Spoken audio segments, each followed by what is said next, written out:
welcome to my June allotment tour. Today is Tuesday the 26th, I think, of June, or 25th, I don't know.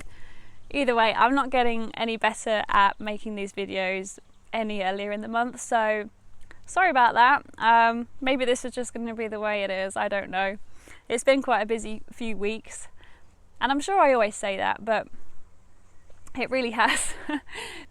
So in the last few weeks I've been to RHS Chatsworth Flower Show, and that's where I was a volunteer for 3 days of the event, and it was absolutely amazing because I got to speak to so many people about gardening and growing your own food, composting and things like that. And I did a short video, you might have seen it already, so that was just brilliant, and I'd recommend it to anybody to go and do some volunteering like that because it's so worth it.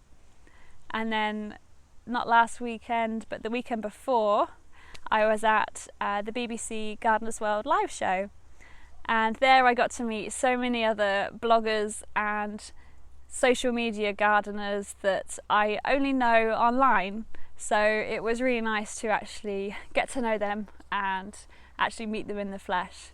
So it's been a busy few weeks, and it feels like I haven't had a lot of time on the allotment. I mean, I do often come here after work for like an hour or two when I can, but I haven't really had a full Saturday here like I'm used to. So it's looking a bit messy, and yeah, I should probably have weeded more than I have, but you know, you can only do what you can do, and I'm starting to get used to the fact that the weeds are going to grow in the areas that I'm not that bothered about, so I'm quite happy with that at the minute. In the last few weeks it's been really dry. In fact, throughout most of June the weather's been so hot, and it was 27 degrees today, which is just a heat wave here in Britain. We're not used to this dry weather. In fact, I can't remember the last time it rained, and that sounds crazy. Which means that the ground is actually bone dry, and to make matters worse, the allotment's water hasn't been working since Thursday last week, so I haven't had any running water for a few days now, and my water butts are running empty, and I'm bringing water to the plot to stingily water my plants. I mean, I did get some mulch at the weekend. I went to see the wormologist on Instagram, if you know her. She runs a little company called The Urban Worm, which she started herself. So she has a huge pile of horse manure basically, so I have mulched as much as the plot as I can to try and keep all that moisture in the soil. But yeah, hopefully, fingers crossed, in the next few days the water will be back on, because everything needs a really good drenching, and some things are starting to look quite sad, especially those that I've only just planted out. So yeah, fingers crossed the water will be back on soon. But otherwise, what's been happening on the plot? The polytunnels are sorted now. I've cleaned it out, got most of the plants in, and you can see that this wildlife corner is really starting to fill out a bit more now. And I've got a few failures. Some things haven't done too well. I don't know if it's the same for you guys, but I'll show you through those. And yeah, let's go have a look round and see what's new on the plot for June.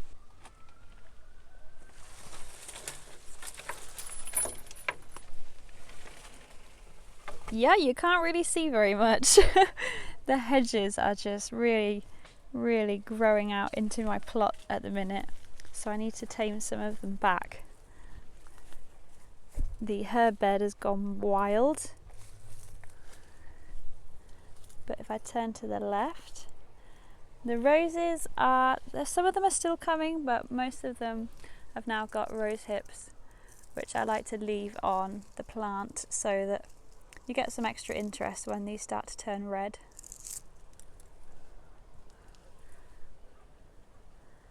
Have some Oxide Daisies. These have only just opened, and they need supporting actually, because they're coming onto the path. Excuse me.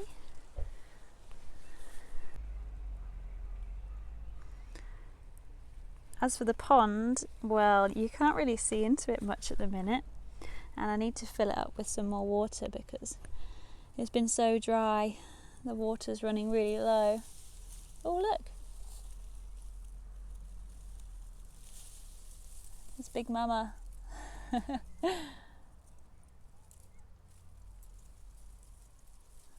leave her be. So yeah, they're still there and they obviously don't mind it.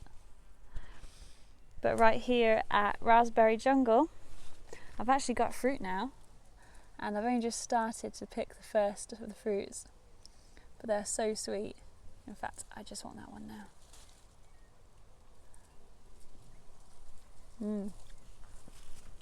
Excuse me. So yeah, I'm going to have a lot of raspberries this year. Look how much it's bushed out since like the last few months. And yeah, lots more fruit to come. The bees have been so busy on this bush. And the strawberry beds, I've been picking lots of these as well. I've already made a big batch of jam. I harvested 1.5 kilograms already. But yeah, let's see if we can find any more. Look.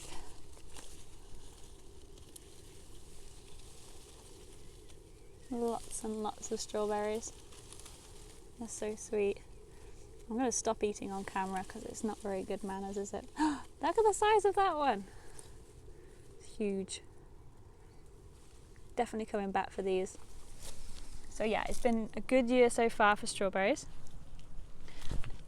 I need to weed that second bed at the back. It's got raspberry canes coming up through it, which is a bit of a habit of theirs. Let's close this so the birds don't nick my berries. Now moving over, we've got the blackcurrant bush, which the birds did get on a bit. I did cover it over. I've just uncovered it for the camera right now. But I've got some berries and I've been eating these on my breakfast. They've been delicious with Greek yogurt, some strawberries, a little bit of honey. It's so great to have some homegrown fruit for breakfast. And yeah, the third patch has also done pretty well. Over under the apple tree, look at the size of the apples already.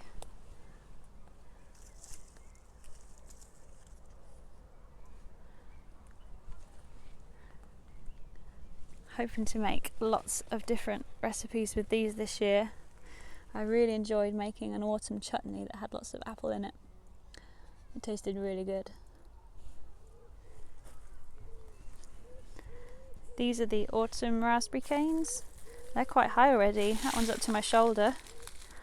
Oh, I'm crunching on some weeds that I haven't moved, look. And here, look, is my allium. I planted it in the autumn. This is the Globe Master Allium.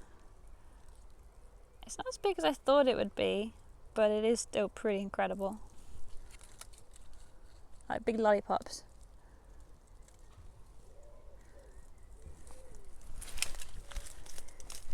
And then I think this is called Rose Companion or Companion. I moved this when I was planning the apple tree area last year. The hoverflies are, and the moths, every little insect loves this stuff.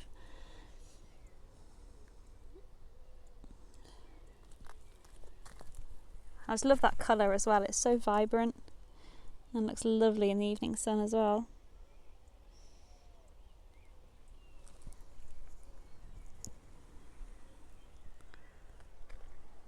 So I've actually come around the stepping stones around the back of the apple tree, which is just over there. Taking a slight detour to the usual route. And this is where all the sweet peas are. And I think I can just spot the first flower in bloom.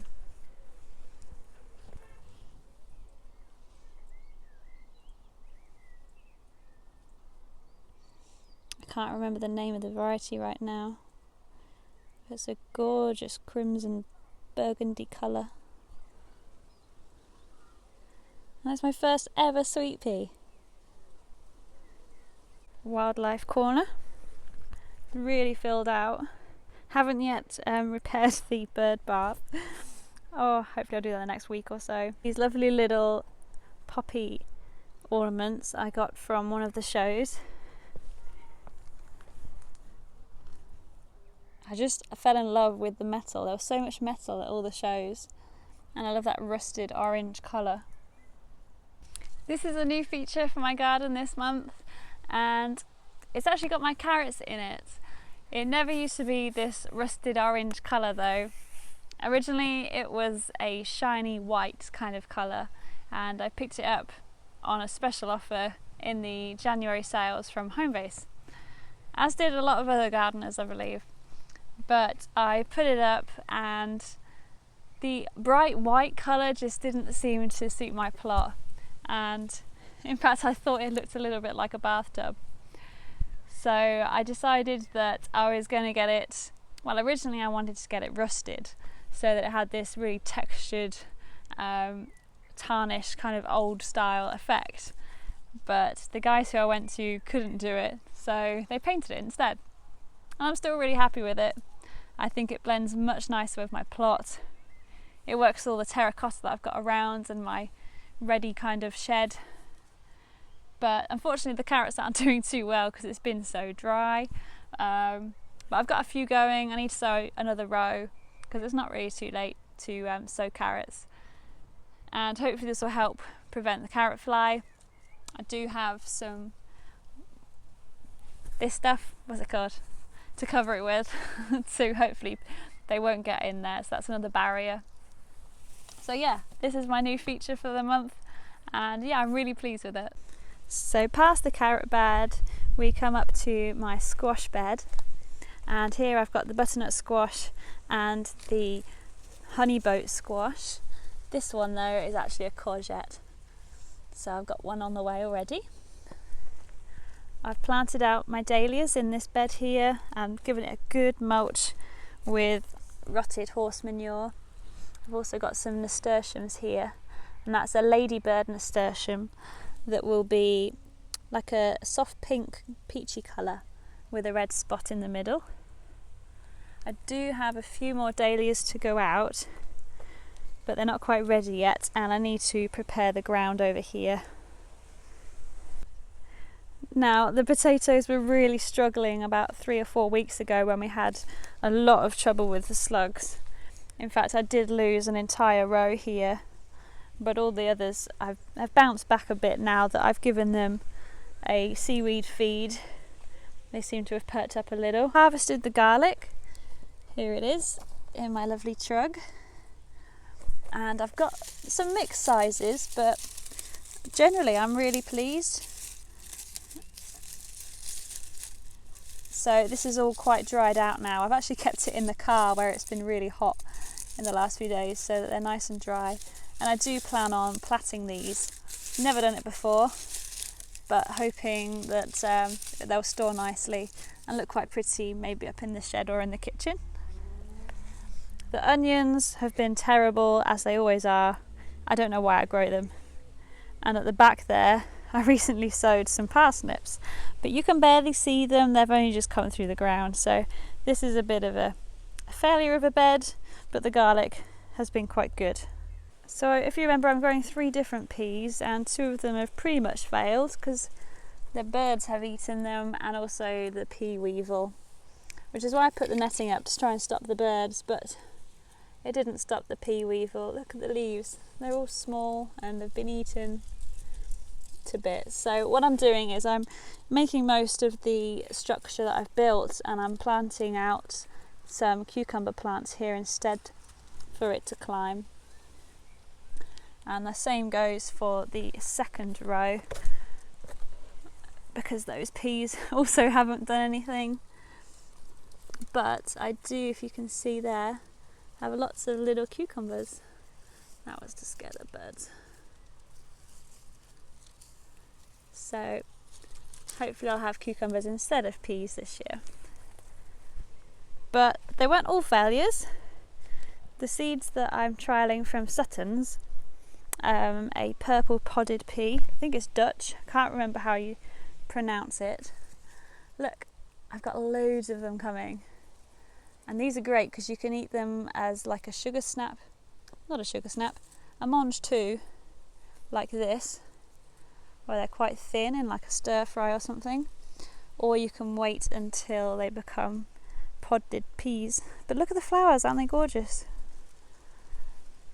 So despite the ugly look of all this netting, they seem to be hanging on. I can't wait to eat these. In fact, I'm going to have one now.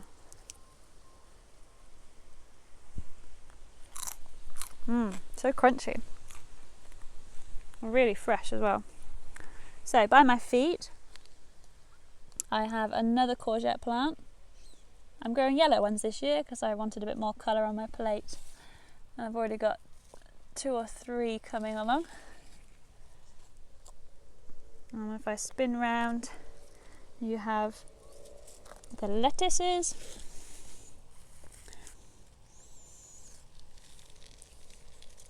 And my beetroot. These are a cylindrical one, so they're better for slicing and jarring because I like pickled beetroot quite a bit. And I've got a few more rows there at the side.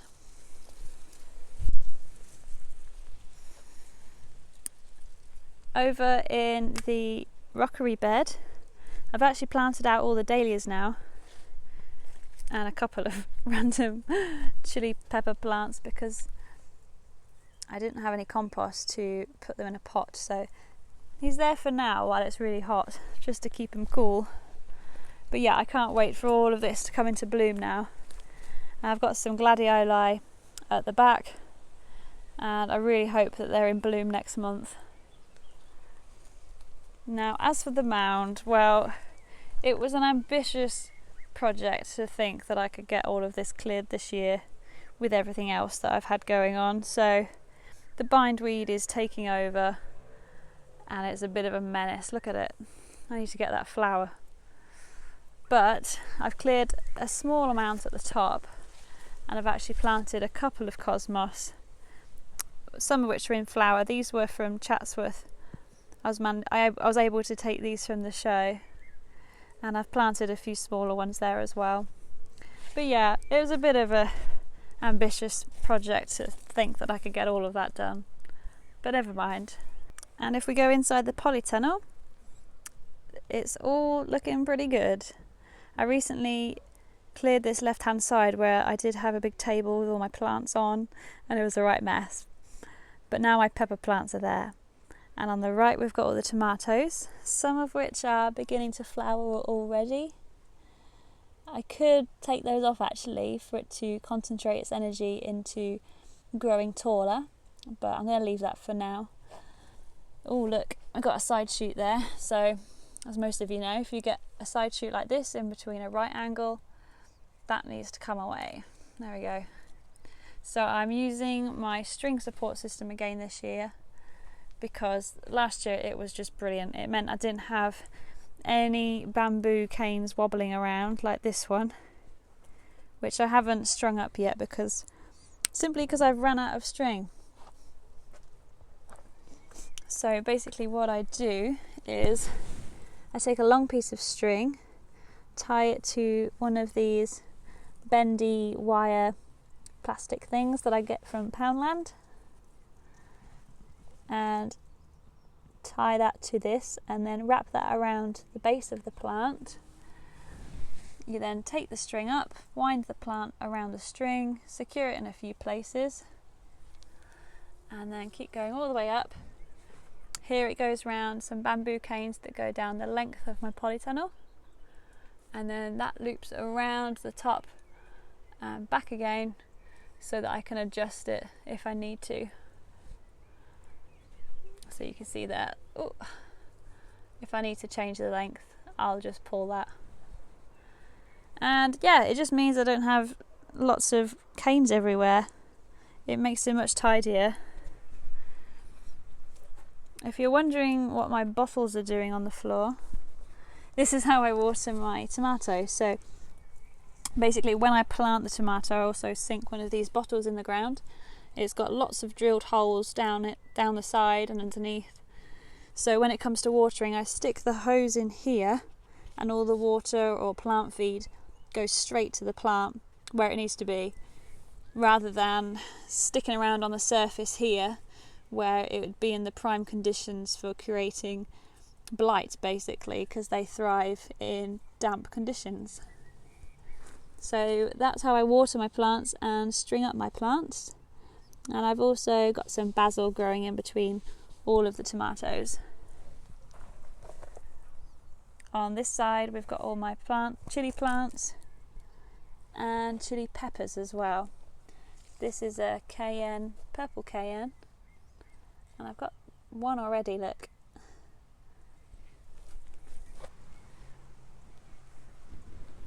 So I still have a few more peppers and chilies to pot up and get in here, and then I might sink these pots into the ground. So I'm really pleased that it's actually finally all sorted in here, and these are going to shoot up within the next month or so.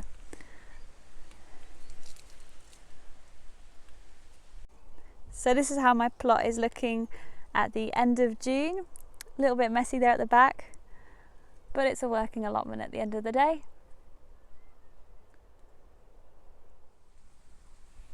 So that's it for another tour of my allotment. Thank you for joining me here in June.